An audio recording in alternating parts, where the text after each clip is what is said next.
আসসালামু আলাইকুম ওয়া রাহমাতুল্লাহি ওয়া বারাকাতুহু।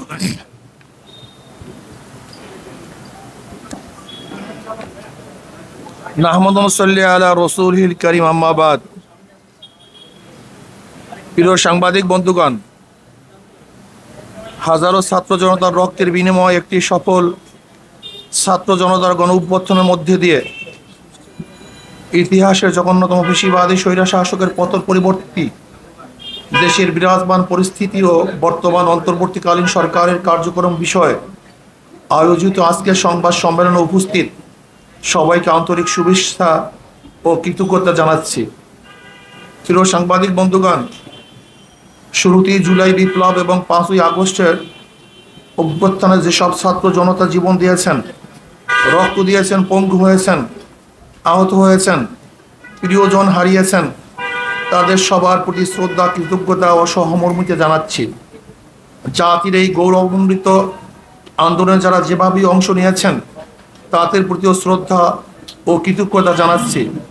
শোকহত পরিবারের পরিজনের প্রতি জানাচ্ছি আন্তরিক সমবেদনা। প্রিয় সাংবাদিক বন্ধুগণ, ছাত্র জনতার গণ অভ্যুত্থান পরবর্তী গত 8ই আগস্ট আন্তর্জাতিক খ্যাতিমান ব্যক্তিত্ব নোবেল জয়ী ডক্টর মোহাম্মদ ইউনূসের নেতৃত্বে একটি অন্তর্বর্তীকালীন সরকার গঠিত হয়েছে। ফ্যাসিবাদ ও স্বৈরাচার বিরোধী আন্দোলনে ধারাবাহিক ভূমিকা পালনকারী এবং ছাত্র জনতার গণ অভ্যুত্থানে সক্রিয় অংশগ্রহণকারী ইসলামী আন্দোলন বাংলাদেশের ডক্টর মোহাম্মদ ইউনূসের নেতৃত্বাধীন অন্তর্বর্তীকালীন সরকারের শুরু থেকেই সমর্থন দিয়ে আসছে। একটি দায়িত্বশীল রাজনৈতিক দল হিসাবে দেশ ও জনগণের কল্যাণে একটি স্থিতিশীল রাজনৈতিক পরিবেশ তৈরি এবং অর্থনীতি পুনর্গঠনে আমরা অন্তর্বর্তীকালীন সরকারকে অব্যাহতভাবে সহযোগিতা করে যেতে চাই।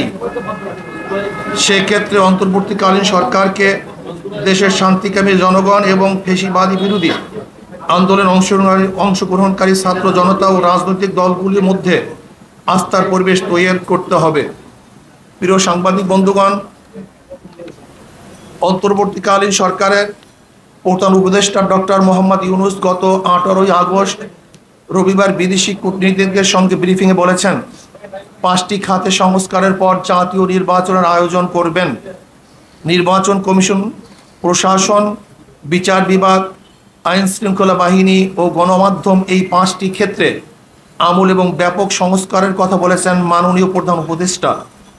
আমরাও মনে করি এসব প্রতিষ্ঠানগুলো ব্যাপক সংস্কার প্রয়োজন, কারণ বিগত সরকার অবৈধভাবে ক্ষমতায় টিকে থাকতে রাষ্ট্রের গুরুত্বপূর্ণ সব প্রতিষ্ঠান ধ্বংস করে ফেলেছে। অন্তর্বর্তীকালীন সরকার এসব প্রতিষ্ঠানগুলো কতদিনের মধ্যে সংস্কার সম্পন্ন করবে তা নির্ধারিত হওয়া প্রয়োজন। অতএব ইসলামী আন্দোলন বাংলাদেশের প্রত্যাশা করে অন্তর্বর্তীকালীন সরকার তাদের সংস্কার কার্যক্রমের ধরন ও প্রক্রিয়া কী হবে এবং কতদিনের মধ্যে সংস্কার কার্যক্রম সম্পন্ন করবে তা অতি দ্রুত প্রকাশ করবে এবং জাতীয় নির্বাচনের একটি রোড ম্যাপ ঘোষণা করবে। প্রিয় সাংবাদিক বন্ধুগণ, জুলাই বিপ্লব এবং 5ই আগস্ট ছাত্র জনতার গণ অভ্যুত্থানে স্বৈর শাসকের পেটুয়া বাহিনী, পুলিশ, বিজিবি এবং আওয়ামী লীগ, যুবলীগ, ছাত্রলীগের নৃশংস আক্রমণে সহস্রাধিক ছাত্র জনতা শাহাদাত বরণ করেছে।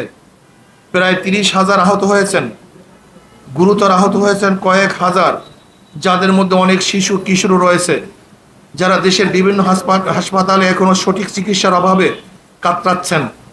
আমরা ঢাকার পঙ্গু হাসপাতাল সহ বিভিন্ন হাসপাতাল পরিদর্শন করে এমন দুঃসহ অবস্থা প্রত্যক্ষ করছি। অন্তর্বর্তীকালীন সরকার ঘোষণা দিয়েছিলেন আন্দোলন আহতদের সরকারি খরচে চিকিৎসা দেওয়া হবে, কিন্তু আমরা এর দ্রুত যথাযথ বাস্তবায়ন দেখতে পাচ্ছি না। আমরা সরকারের প্রতি আহতদের দ্রুত চিকিৎসার যথাযথ উদ্যোগ গ্রহণের আহ্বান জানাচ্ছি। প্রিয় সাংবাদিক বন্ধুগণ, পতিত ফ্যাসিস্ট ও স্বৈরাচার আওয়ামী সরকার নির্বাচন কমিশন এবং প্রশাসনকে ব্যবহার করে 2014, 2018 এবং 2024 সালের 7ই জানুয়ারি 3টি ভুয়া জাতীয় নির্বাচন করেছে। এসব একতরফা, ভুয়া, পাতানো ও ডামি নির্বাচনের মাধ্যমে তাদের অবৈধ ক্ষমতাকে দীর্ঘায়িত করেছে। যারা তাদের এসব অবৈধ প্রশাসনের নির্বাচনে সহযোগিতা করে আওয়ামী লীগকে অবৈধভাবে ক্ষমতায় থাকার সুযোগ করে দিয়েছে, তারাও সমান অপরাধী। অতএব 3টি অবৈধ প্রশাসনের নির্বাচন পরিচালনাকারী 3টি নির্বাচন কমিশন এবং প্রশাসনের যেসব কর্মকর্তা তাদের অবৈধ কাজের কুশীলব ছিল তাদেরকে আইনের আওতায় এনে শাস্তির মুখোমুখি করতে হবে, যাতে ভবিষ্যতে কেউ অবৈধ নির্বাচনের সাহস না করে। পাশাপাশি আমরা বর্তমান নির্বাচন কমিশনের বিদায় পূর্বক বিচারের কাঠগড়ায় দেখতে চাই। প্রিয় সাংবাদিক বন্ধুগণ, দেশের ইতিহাসের সবচেয়ে বর্বর ও নৃশংস আওয়ামী দুঃশাসন উৎখাতের সংগ্রামের সূচনা করেছে আমাদের গর্ব শিক্ষার্থী সমাজ। তাদের অসীম সাহস, ত্যাগ ও বুদ্ধিদীপ্ত নেতৃত্ব আমাদের গর্বিত করেছে। ইসলামী আন্দোলন বাংলাদেশ শুরু থেকে এই আন্দোলনের সাথে সম্পৃক্ত থেকেছে। 19 জুলাইতে আমরা পরিষ্কার করে জানিয়েছি যে সরকারের পদত্যাগই একমাত্র সমাধান। শুরু থেকেই নানা মাত্রায় ও নানা ধরনের ইসলামী আন্দোলনের নেতা কর্মী এই আন্দোলনে অংশ নিয়েছে। সেজন্য আমরা গর্ববোধ করছি। নৃশংস এক জালিমের পতনের মহান বিপ্লবের আমরা ভূমিকা রাখতে পেরেছি। আমাদের অনেক ভাই জীবন দিয়েছেন এবং আহত হয়েছেন। সর্বশেষ প্রাপ্ত তথ্য অনুযায়ী ইসলামী আন্দোলন বাংলাদেশ ও সহযোগী সংগঠনের সারা দেশে মোট শাহাদত বরণ করেছে 18 জন, আহত হয়েছে সহস্রাধিক। এর মধ্যে গুরুতর আহত বিভিন্ন হসপিটালে চিকিৎসাধীন রয়েছেন 150 জনের অধিক। প্রিয় সাংবাদিক বন্ধুগণ, স্বৈরাচার শাসনের অবসান হয়েছে। এখন সময় দেশ গড়ার, এখন সময় সাম্য, মানবিক মর্যাদা ও সামাজিক ন্যায় বিচার ভিত্তিক বাংলাদেশ নির্মাণের। তবে এই সুযোগ সন্ধিক্ষণে আমাদেরকে দেশের শত্রু এবং জনগণের শত্রুদের চিহ্নিত করে জাতির সামনে তাদের মুখ উন্মোচন করতে হবে। গণদুশমন, গণহত্যাকারী, লুটেরা, দুর্নীতিবাজ আর ভোট চোরেরা যাতে আগামীতে পুনর্বাসিত হতে না পারে তা নিশ্চিত করতে হবে। সে লক্ষ্যে গ্রহণযোগ্য তদন্ত কমিশন ও স্বতন্ত্র ট্রাইব্যুনাল গঠন করে জুলাই গণহত্যাকাণ্ডের বিচার করতে হবে। একই সাথে গত 16 বছরে সংগঠিত সকল রাজনৈতিক ও প্রশাসনিক হত্যাযজ্ঞ, গণহত্যা, গুম ও মানবাধিকার লঙ্ঘনের বিচার করতে হবে। এক্ষেত্রে যে সকল ব্যক্তি বা সংগঠন দোষী সাব্যস্ত হবে তাদেরকে রাজনীতি ও নির্বাচন থেকে স্থায়ীভাবে নিষিদ্ধ করতে হবে। 2. তদন্ত সাপেক্ষে বিগত বছর সকল দুর্নীতিবাজ ও বিদেশি অর্থ পাচারকারীদের সকল সম্পত্তি ক্রোক করে রাষ্ট্রীয় কোষাগারে জমা করতে হবে এবং বিদেশে পাচারকৃত টাকা ফেরত আনবার উদ্যোগ গ্রহণ করতে হবে। নাম্বার 3, আইন শৃঙ্খলা বাহিনী, প্রশাসন, বিচার বিভাগ সহ প্রজাতন্ত্রের যে সকল কর্মচারী আইন সংবিধান শপথ লঙ্ঘন করে অপেশাদার আচরণ করেছে তাদেরকে বিচারের মুখোমুখি করতে হবে।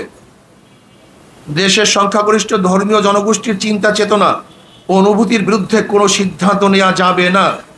নির্বাচন কমিশনকে পুনর্গঠন করতে হবে এবং অবাধ, সুষ্ঠু, গ্রহণযোগ্য ও অংশগ্রহণমূলক নির্বাচনের জন্য সংখ্যাধিক নির্বাচন পিআর পদ্ধতি চালু করতে হবে।